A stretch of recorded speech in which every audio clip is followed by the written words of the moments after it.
Okay, now that we have practiced finding direct variation, we are now going to graph direct variation equations. So please write down letter A. The equation is y equals 2/3 x.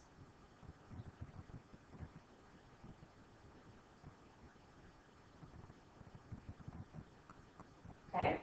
First things first, I need to figure out what my y-intercept is, if there is one, and determine what my slope is. Because this is direct variation, we should already know that the y-intercept is 0, 0. Then I just need to figure out the slope, or the same thing as the constant of variation.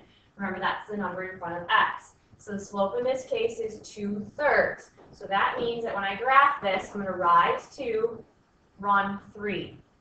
So in order for me to get to fit this on the graph, I'm going to put my x and y axis to the left and the bottom.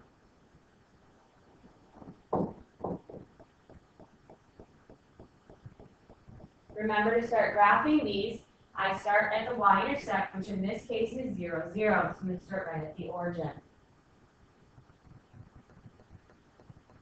Then I'm going to follow my slope, and I'm going to rise 2, run 3, and do that one more time so that I get 3 points on my graph. And then I'm going to connect these points with a straight line and arrows going in both directions.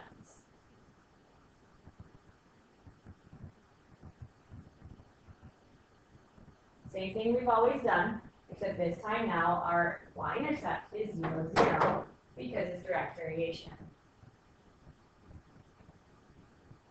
Okay, we're going to try this another time with letter B. So if everybody could please get letter B written down, y equals -3x.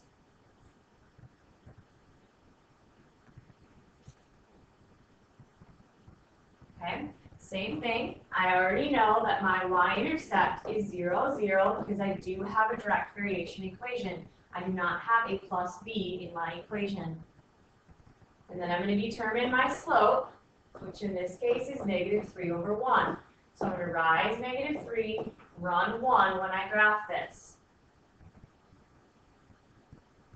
So this time I'm going to put my x-axis in the middle. Make sure you label with arrows. And my y-axis in the middle.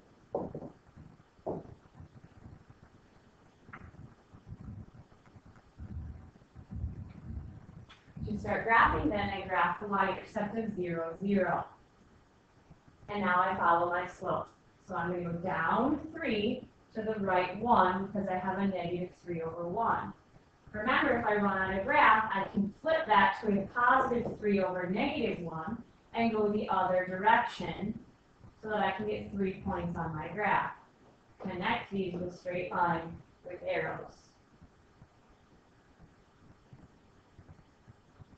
And now you have graphed direct variation. Next, we're going to have you practice this with guided practice questions with your team.